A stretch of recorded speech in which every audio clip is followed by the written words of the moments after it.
Hi there, I'm Dave Cousins, and welcome to Behind the Peep podcast.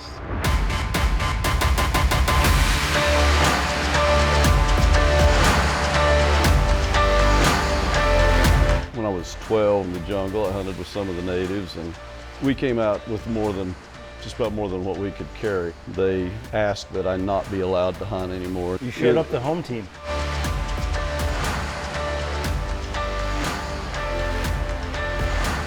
In this very first episode, I'm joined by a really close personal friend of mine and bow hunting icon. Probably one of the most accomplished bow hunters that you've probably actually never heard of. Ah, Dave, that hurts a little. Go ahead. This gentleman has actually accomplished a super slam.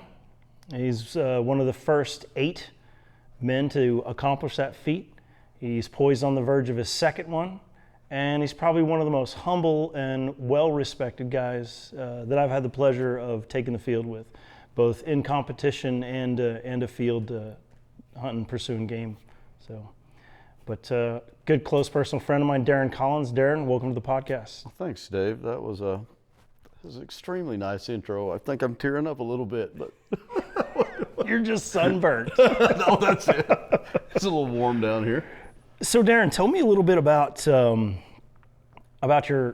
I guess, the beginning of your outdoor experience. You know, where did all of this kind of start for you? Like hunting, the outdoors, fishing, all that stuff. Where'd you begin? I don't know. As a little kid, I fished and hunted rabbits, squirrels with my dad a little, and I guess when I was 12, my dad took a position with Wycliffe Bible translators to put a power grid in a mission base in Ecuador, and we moved down there for 2 years. Central America. South America. South Dave. America. Come on. Wow. Anyway, I spent 2 years in Ecuador. I hunted basically everything in the jungle. I hunted with some of the natives, and it's just something that I couldn't seem to get enough of. So when you were hunting there, like what was the method of pursuit? Like, were you using a bow? Were you using a spear, your bare hands, or? I had a 22, but shells were a quarter apiece, and a quarter was a lot. Yeah. And so I had to be a little careful with how that went. I had a Peruvian-made 16-gauge shotgun that jammed up every time you shot it, and you had to cut a stick and ram The old gauge? ram the cartridge out. But at any rate, it was pretty rough stuff. I learned to reload there. I held a shotgun shell up to the light and marked where the powder seemed to be, and dumped the shot into another shell and cut it off there, and then used toilet paper for wadding. So it looked like confetti every time I shot something. It was these celebration. All 10 of these fingers, are they actually yours? Are they still intact after? There's been some reattached, but I started with 7 on this. Started with 7 on this. Well, I mean, if you had 7 fingers, maybe we should talk a little bit about like where you're from, where you grew up then. I'm from Galena, Kansas. I was born and raised there until we left. Did a short stint in the military and have been there most of the rest of my life. What branch of service were you in? I was in the Army. In the Army? How many years were you in? I went in for 6, but just ended up in the National Guard. In the National Guard. So was that like a family tradition? You have other people you kind of followed in their footsteps before you went in, or? My father was in the Navy, and I always felt I guess a little bit of a patriotic calling. There wasn't a lot going on at that point in time, so it seemed like something that was worth doing. So looking at like kind of where we are on your timeline of life, your journey, your time in Ecuador as a young teen, and then coming back and your service in the military, and like tell us about the next chapter, like how that evolved and how your like this hunting journey for these super slams and chasing big animals all around the continent. How did that kind of kick off from there? Well, I guess when I came back from the jungle, and in the jungle I'd hunt anything I saw, if it looked tasty, was game to me.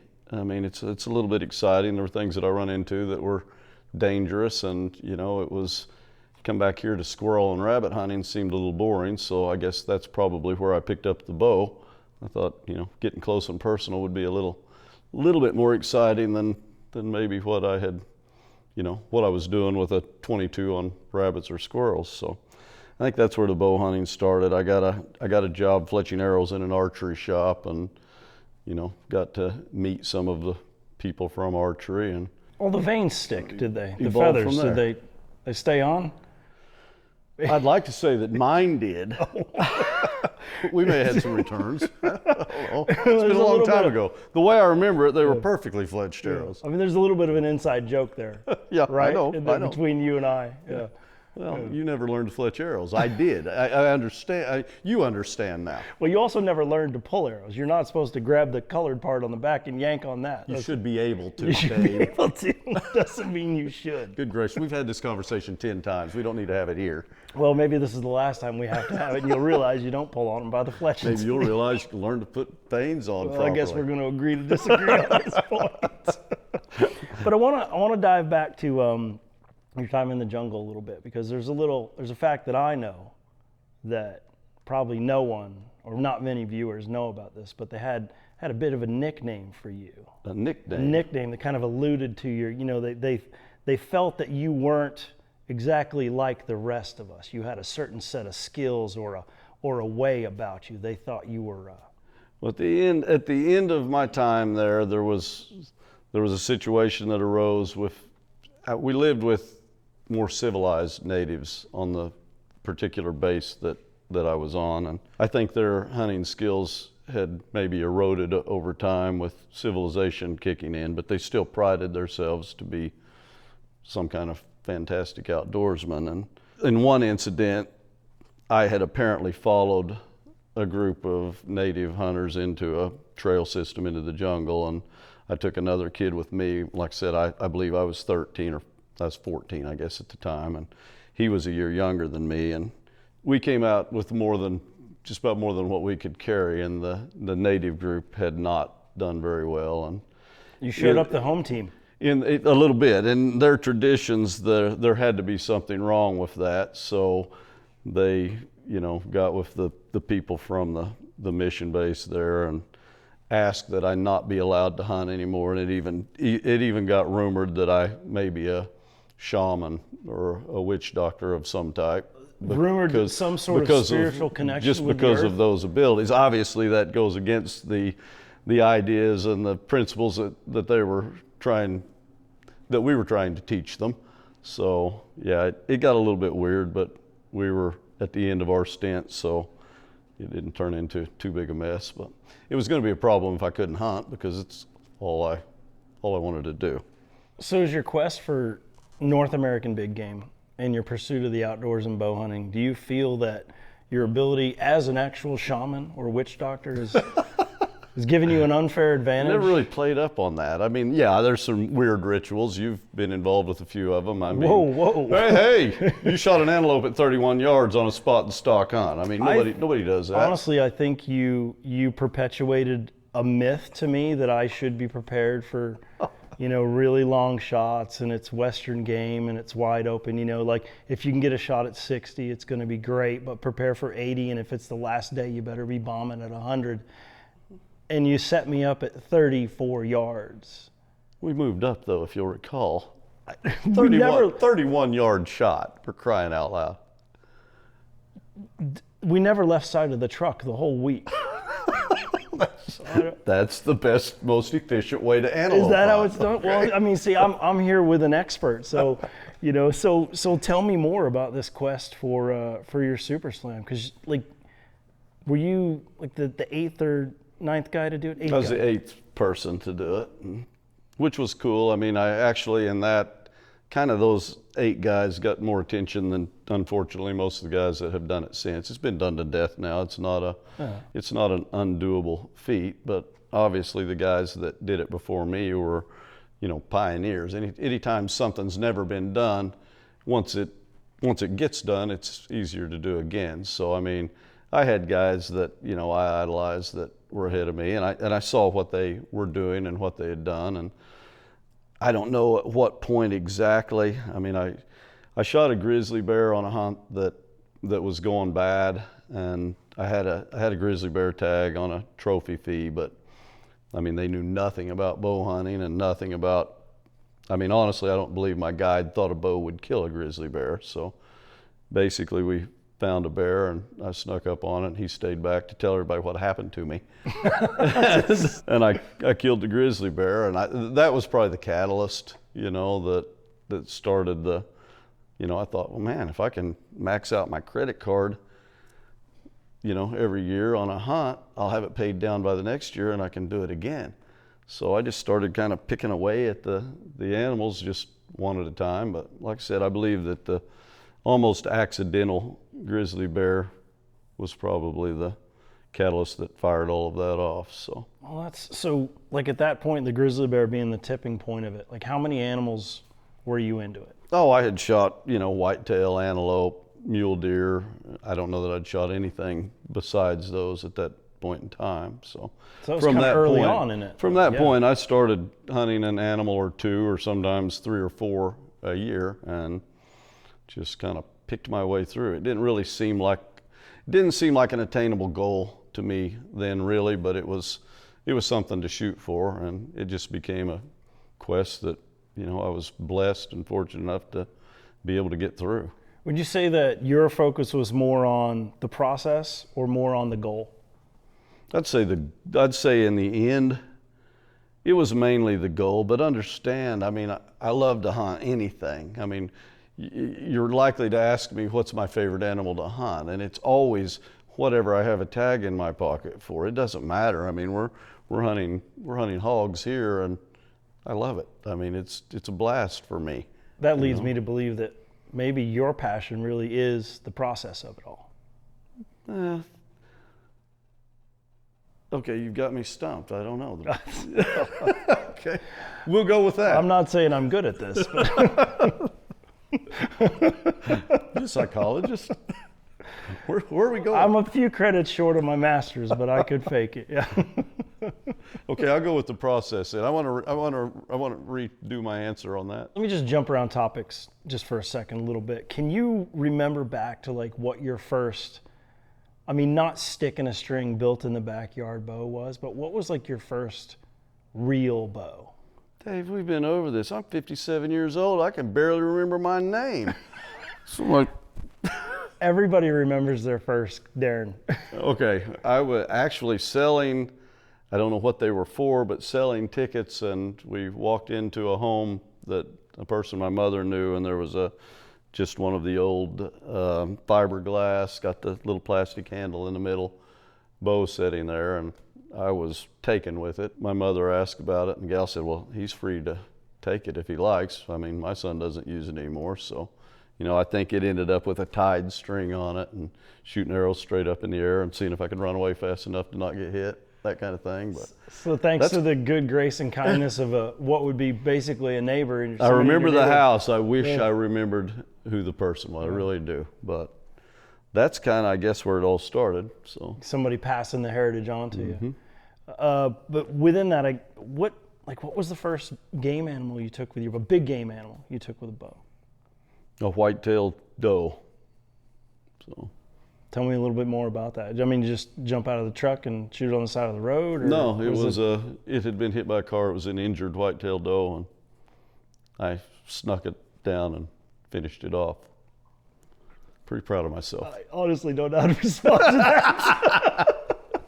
I'm just giving it to you as you ask.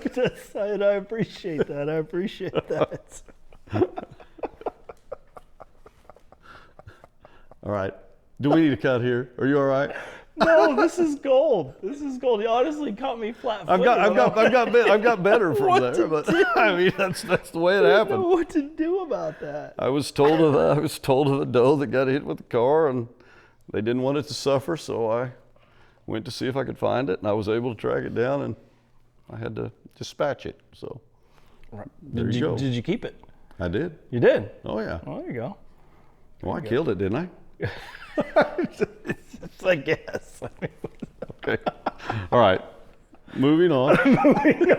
Moving on from that. So beyond all the hunting stuff, I know you're a fierce competitor. You target in 3D shoots and stuff like that. And we've had the pleasure of sharing the same target quite often. We have. At various tournaments, celebrated occasions. Some of them are, the ones I always look forward to. I think I've enjoyed it, honestly have. Yeah. We've had a good time. They've been really good, really good. I don't know that the other people in the group have enjoyed it as much as maybe we have, but at the end of the weekend, it's always been entertaining to me. It's an acquired taste, isn't it? Nice way to put it. So with that said, where did we first meet? I don't know, but I know I didn't like you very much when we first met, but you were different then. Was that? I believe, if I recall, I remember you telling whoever you were talking to that you could outshoot a one-cam bow. That's what I remember. That's the first memory of you in my life. And as you're taking your one As cam I'm bow and looking just at my like one putting it cam bow behind saying, you. bull crap, that guy.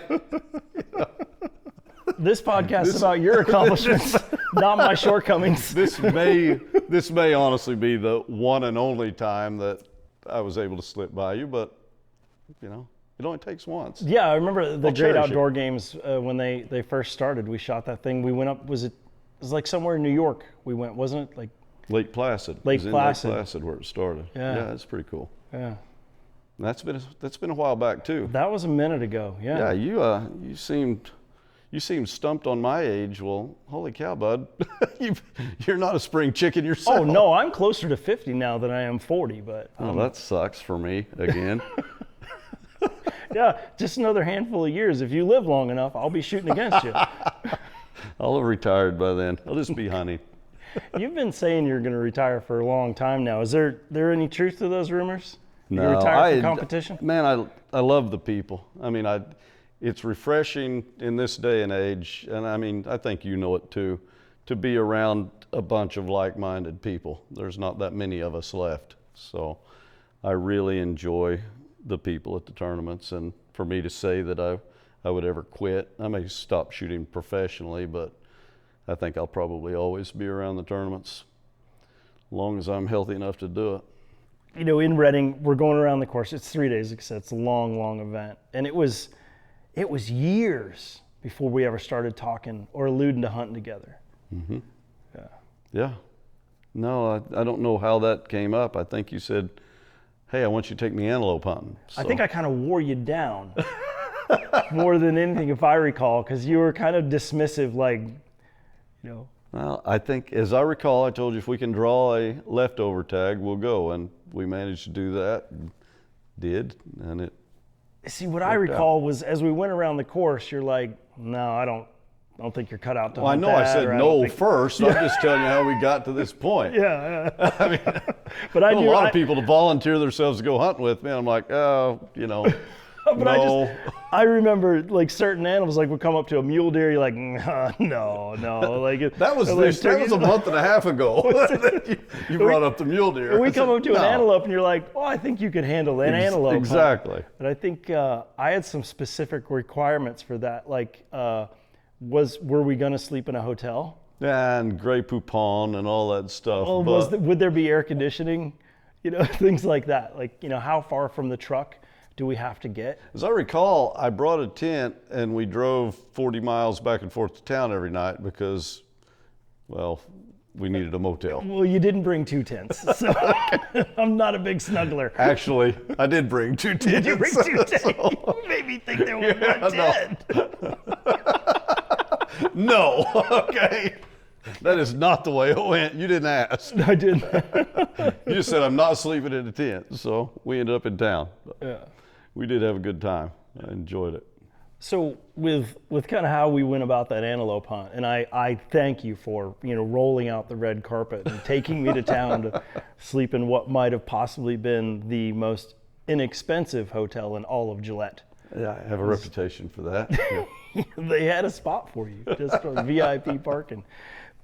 But now let's contrast that to some of your other experiences on some of these adventures for some of the hardest animals on a slam to get.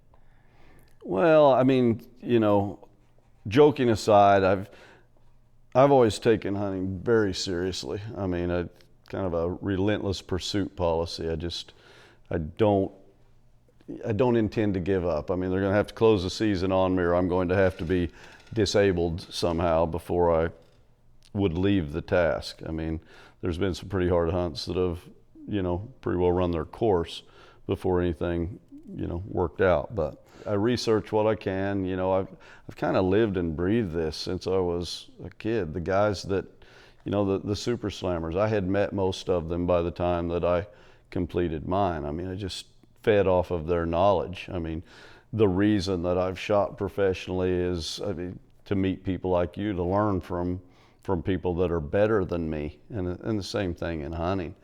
And I feel like that I've done a good job with the hand that I've been dealt in that, and it's just something that I've, again, I take it much more serious than what I'm taking this podcast. But to bring it back a little bit, like how rough is some of this stuff? Some of the hunts are ridiculously rough. I mean, I broke my leg and my ankle on a sheep hunt in Wyoming, carrying out the sheep. I had 2 antelope tags, 2 leftover antelope tags in Wyoming, a drawn antelope tag in Colorado, and a mule deer tag in Nevada that I was planning to hunt after the sheep. Well, when I broke my leg, I thought, well, if I can find a water hole in Colorado, I'll be able to hunt with maybe one leg, basically. Well, I mean, I figured I could get to a blind. Okay.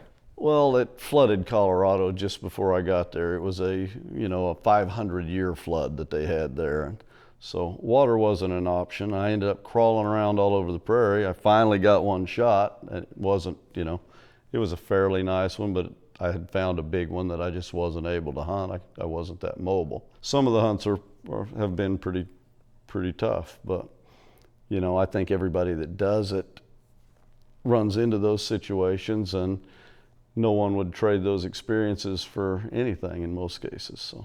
So as you immerse yourself in your journey on this quest that you didn't even really know you're on to begin with until one defining moment, that grizzly bear hunt, looking back at that, like, who were some of the people that you looked up to or maybe inspired you to embrace this super slam quest and this hardcore lifestyle of pursuit? The hardcore lifestyle of pursuit is something that I enjoyed, and still do. I mean, that's a personal thing, but the people that I look to for guidance and, people have helped me along, there was too many of them to certainly name them all. I mean, people that were heroes of mine that helped me with shooting, and Rick Gilly helped me along. Tim Strickland, he worked for Easton. I met him early on in my career, traveled with him a little bit. The Super Slammers, Tom Hoffman, Jack Frost, obviously Chuck Adams. I didn't really know him well. I met him a couple times, but, obviously he was an inspiration as the first person to do a Super Slam and the real pioneer in the deal. I recognize those names from being, a lifelong target shooter and competitor. What was it maybe specifically that connected you with some of those guys that served as an inspiration? Those were all people that were willing, I feel like I was probably an annoyance as a young person to those people, but they were people that were willing to take the time to, lend me some of their expertise. Anything that I had to ask, I felt like that they could answer and would honestly. And, just a bunch of great people. I can't really, again, that memory situation, but it would be hard for me to pinpoint things that happened. But I mean, these are people that I see as my early mentors in bow hunting and target archery to a point. And again, the target archery only came on that was just a tool to improve my ability to bow hunt.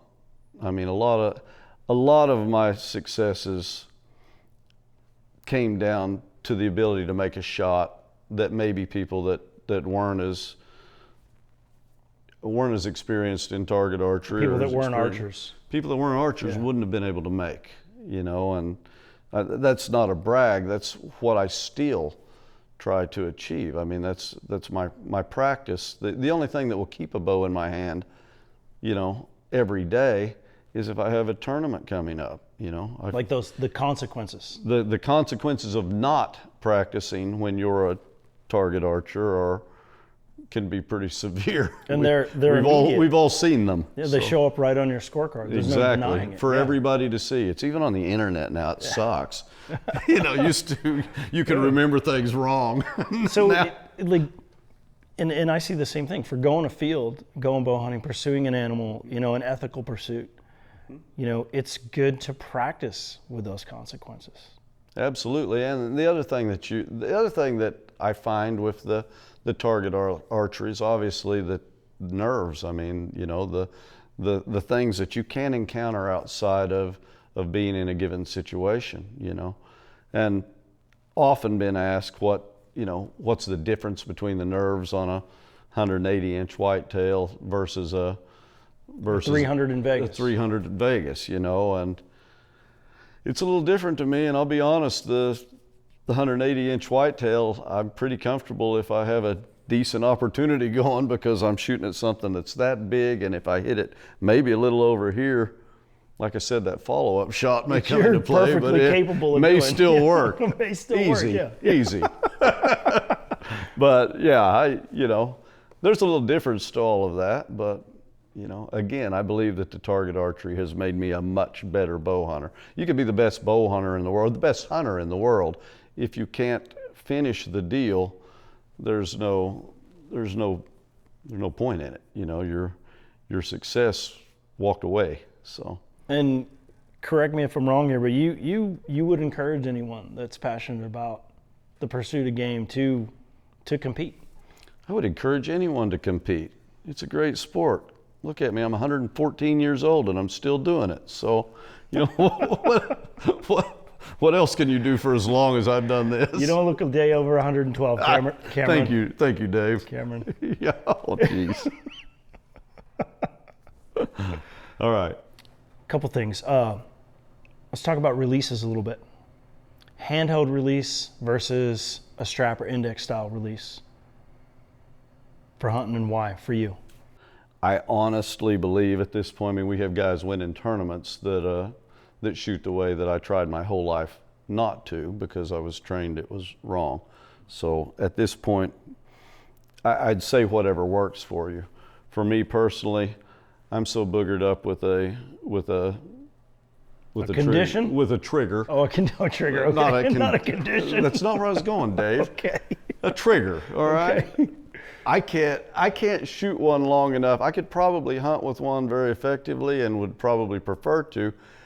I'm not even capable at this point of shooting the 20 or 30 arrows necessary to get sighted in without coming up with an issue. So with all that said, we're here in Texas, Four Canyons Ranch. What type of release aid are you hunting with now, and why? I just happen to have it, I believe. You're shooting a hinge? Shooting a tension release. A hinge release for hunting? That is correct. Interesting. Mm-hmm. Interesting. Well, I hope that, I'm able to make the shot. It may be a little slower. I may not be able to. Because that's what it boils down to, right? Like making the best possible shot you can. Missing, when you do make a mistake, missing by as little as possible. Absolutely. Sometimes a close miss is still a hit. Mm-hmm. So just trying to tighten everything up. I'm trying to minimize the chances of me doing something really stupid. And honestly, for me, shooting a hinge hunting, and it's something that I noticed the first that I tried it, and I was skeptical of trying it, I can vividly remember the sight picture that I saw as the bow went off when I shoot a tension release hunting. I don't have that ability with the trigger. I mean, it all happens so fast and generally ends with me punching the trigger. So for you, handheld, hinge release, because it keeps you in your shot a lot better, especially in a hunting situation. Certainly keeps me in my shot better. As far as what I shoot for hunting, this is what I shoot now. If I can tame the demons, that may change, but right now this is where we're at. Because that's really going to contrast a lot with what is popular, mm-hmm. What's utilized, what's believed. I mean, a lot of people either shooting a thumb trigger or a strap of some type. And there's a guy here, one of the most decorated bow hunters of our modern time, shooting a hinge release. At the end of the day, it all comes down to making the best shot that you can make. Absolutely. So in the topic, the debate of arrows, like overall arrow weight, FOC, what camp are you in? Are you in like really light arrows, ton of speed, 70-pound bow, 80-pound bow, heavy arrows? Like technically speaking, where do you fall and what's your thoughts on this stuff? Because it seems to be a really popular thing these days. My thoughts are it's over. The whole discussion's overblown. I mean, any of our modern compound bows, a 60-pound bow's capable of easily dispatching anything that we have to hunt here in North America. I mean, up to bison. So what draw weight are you hunting with right now currently? Yeah, honestly, Dave, I rarely check it. I probably hunt 65 pounds here, and that's probably more than I've hunted with in a while. I was comfortable with that when I set up the bow. As far as arrow weight, I grab whichever arrows are working. Generally want to keep it in the 400, 450 range. I know there's all this FOC crap and heavy arrows, heavy broadheads. I pay no attention to any of it. I want my bow to be accurate, and if it is, I can make proper shot placement, and anything that I've ever shot has been ample for what I was hunting with it. I've killed a polar bear with a 58-pound bow because my shoulder hurt when I went hunting, and I knew I was going to be dressed heavy. I didn't want to fight with it. Shot through it. So, I mean, this discussion, we can argue all we want. It's easy to argue on social media, but most of the people that I know that have done the most hunting feel about the same way that I do on that subject. I don't know that it's worth arguing about. Like the results kind of speak for themselves. One would think. We may be in the only sport where the results don't always speak for themselves. Social media speaks for itself. There's a lot of keyboard warriors out there. No doubt. So with that said, that conversational journey we've just been on, what has been the catalyst of you to make a change from this type of release aid to this type of release aid, or maybe this type of broadhead versus that type of broadhead, or this arrow spine to that arrow spine? What kind of led to some of these changes or this evolution? Again, it goes back to whatever's working for me at the time, whatever's working the best for me at the time. I want the most accurate bow hunting setup that I can get. And that's what I'm always striving to achieve. So arrow putting weight, a lot of time in, and a lot of testing. I've got a lot. I'm blessed to have a lot of equipment to play with. So I have a lot of stuff to go through. It's all come down to whatever's working the best at the time. Any hunt that I go on, pending I have the time before we start, there'll be some field testing with the equipment that I'm intending to use. If I don't like it as well as something, or don't believe I'm functioning as well as I have in the past with something else, I may take a step back on a piece of equipment. So leading up to a hunt, if you can just maybe put an estimate on it, or maybe put a number on it, how many hours a day or arrows are you shooting? And as a competitor, I know that fluctuates sometimes with how well things are going, how well things aren't going. It comes down to 11th hour, ready to load the truck and go on a hunt. How many arrows are you shooting? How much time are you spending behind the bow before you're like, nailed it, got it, let's go? Well, again, generally for me, it was a tournament last weekend and down here this weekend. So, honestly, I would like to say that I probably try to shoot 40 or 50 good arrows a day, almost every day. I mean, it's not a routine that I have to keep for anything, but almost every day I try to shoot 40 or 50 arrows. If I'm getting ready for a hunt, I will implement, maybe a few of those days are dedicated just to the hunting bow, but I mean, it's always in the pursuit of improving for whatever the next project is. So, because I can recall some conversations we've had throughout the years via text or on the phone when we're both really in the thick of it, trying to prepare for something. We're bouncing ideas back and forth. We're talking about sight tapes or tune or timing. Fall away wrist. Right. Like how many arrows went into trying to get to the bottom of that rabbit hole? Oh, there literally can be thousands, and a lot of our viewers have been through all of this, but literally it can be thousands. put stuff together, and I recall a conversation with you over fall away rest 2-3 weeks before Reading, and it was the answer. You solved all the world's problems with fall away rest. I put one on out of respect to believing that you know everything about bows, and within a day or two, I had pulled it off and gone back to my blade. When I got to Reading, you had a blade on. I'm like, what the heck? You didn't even tell me. Well, I mean, maybe that was a landmine I needed you to step on. Again, it's just whatever works best, and there's no, there's no magic potion to this. Obviously, PSE bows are far and away the best, but beyond that, anything goes. So basically, long story short, there's no substitute for preparation. None. I mean, you have to prepare for any of this, any tournament. If you don't prepare for it, your results probably won't be what you want them to be. And it can be the same thing on a hunt. Even more important, generally, I would say to most people, a hunt, the end result is more important. If it results in a wounded or lost animal, then, nobody wants that. That's a horrible thing. So, and another question I've got for you, for myself, basically, because you've been killing animals a lot longer than I've been alive. That's a stretch. Well, you said you shot a 3-legged doe on the side of the highway. I was 14 when I did, or 15. I wasn't even born. That. So with that, it wasn't a highway. It was a county road. Okay. Okay, county, whatever. Right. A 3-legged deer on the side of the road, been hit by a broken-legged deer, not a 3-legged deer. But anyway, semantics. Just clear that up. So, as archery equipment has evolved, especially, let's talk about broadheads. As your hunting career has gone through its evolution, I'm sure you've shot hundreds of different broadheads over the years. What has, as time has gone on, what camp are you in now, like mechanical versus fixed, and like why? That's a hard question, honestly, and probably one that I get more than anything else on hunting-based questions. Should be easy for you to answer. What broadhead? And honestly, it's not easy for me to answer. I mean, I base what a broadhead should do over what I saw in the first 15 years that I hunted. Basically, and I don't know brand specific, but a Thunderhead 100 or a Rocky Mountain Titanium 100. They were very sharp. They had long blades with a much slighter angle than most of the modern broadheads designed for long range accuracy.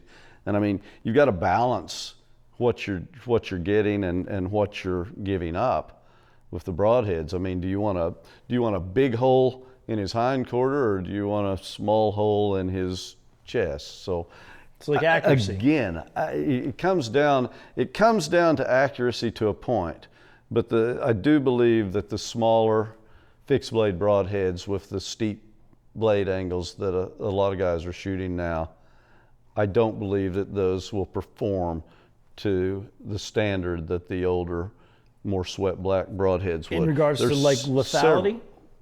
Correct. I mean, just in blood trailing and hole size and everything about what the broadhead's supposed to do. Gotcha. And then getting into mechanicals, I'm shooting mechanical broadheads. I'm shooting the Easton Severs, and they've gone through some evolution. There's some things that I'd still like to see different about them, but I like the big holes that a mechanical broadhead offers, along with the accuracy.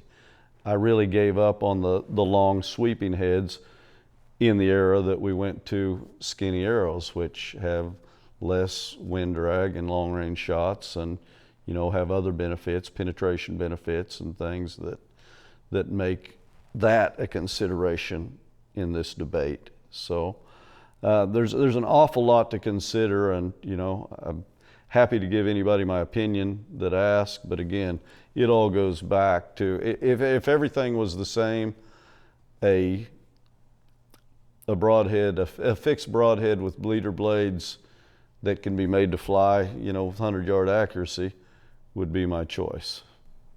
So you mentioned arrow shafts. Just want to touch on that real quick. So standard diameter, micro diameter, all carbon shaft, aluminum carbon composite shaft. I'm sure you've shot them all.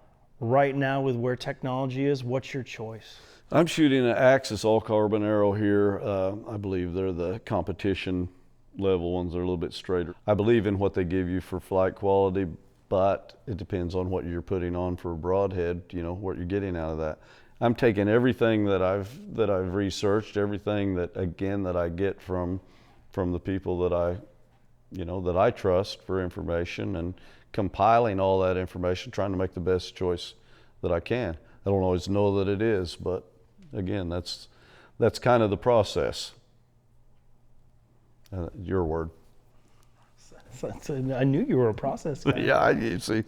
So, like I said, given the discussion and the journey we've been on throughout this conversation, this podcast, we talked about equipment, we talked about your particular type of release aid choice, etc. You know, one thing that I think would really benefit people watching, listening to this would be to dive into your process, your approach mentally for a competitive moment and a moment in the field where you may be faced with, you know, maybe the last animal to complete like your second super slam, or a truly world-class animal that may be the biggest in that species you've ever harvested before, you know, like a 400 inch elk. Yeah, I never shot one of those, but yeah, thanks. Well, I don't know. I don't know exactly how many people have.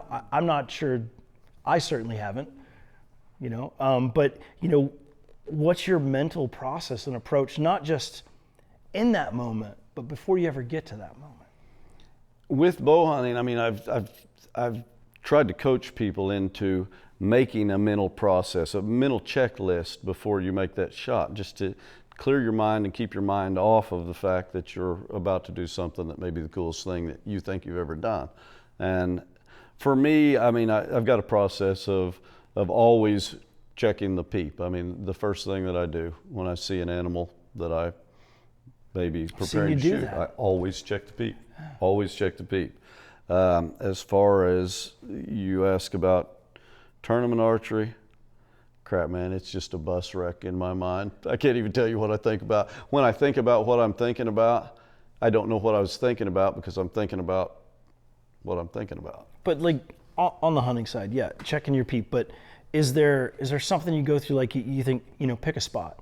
Or is it in your mind you're saying, you know, if the animal steps here, turns this way, puts this leg in a certain position, presents me an opportunity, this is when I'll draw, this is when I'll begin to engage, you know, the act of drawing up and taking this, you know, attempting to make this shot or engage this animal? Is there a process like that there for you?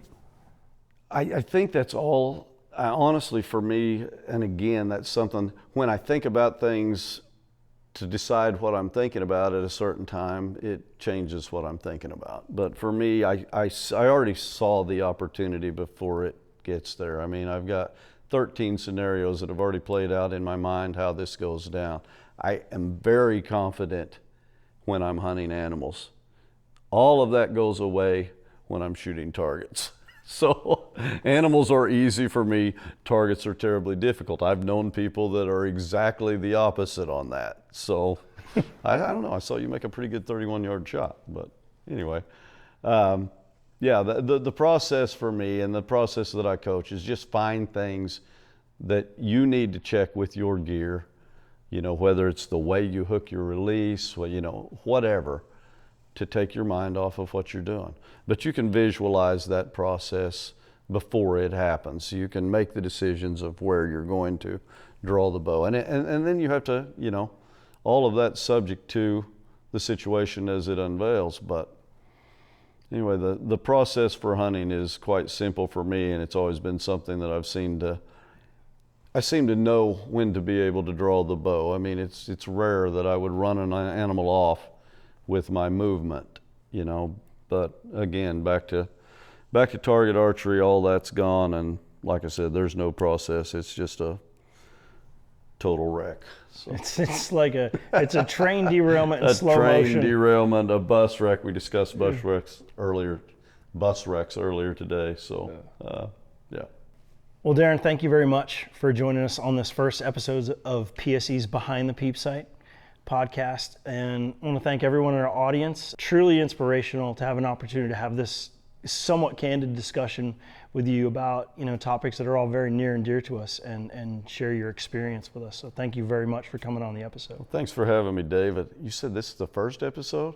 This is the first. Oh, brother, we've probably screwed this up. They'll never watch a second episode after this. Nobody remembers their second, but they all remember their first. So the first and last episode. Yeah, yeah. Very good. Well, I enjoyed it, Dave. Thank you very Always much, my Darren. friend. Cheers.